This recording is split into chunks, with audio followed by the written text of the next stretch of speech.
This is the Lone Crater YouTube. We hope this video helps. You start now, park the MT15 on its stand and switch the ignition off.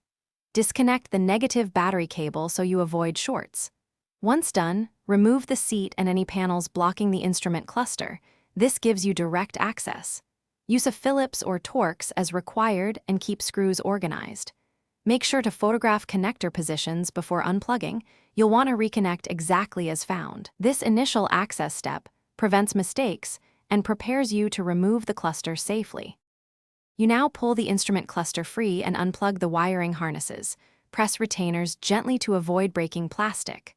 Once free, open the cluster housing using small screws or clips and locate the RPM light, either an LED board or bulb socket. Remove the faulty lamp. If it's an LED, desolder or unclip it. If a bulb, twist out. Install the correct replacement with the same voltage and polarity, and if soldering, use a quick steady iron to avoid heat damage. Re-inspect connections. You're finalizing.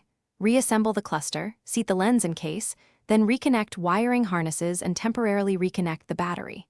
Turn the ignition on and start the bike to confirm the RPM light functions through idle and throttle changes. Make sure it's steady and responds correctly. Once satisfied, fully tighten all fasteners and replace panels.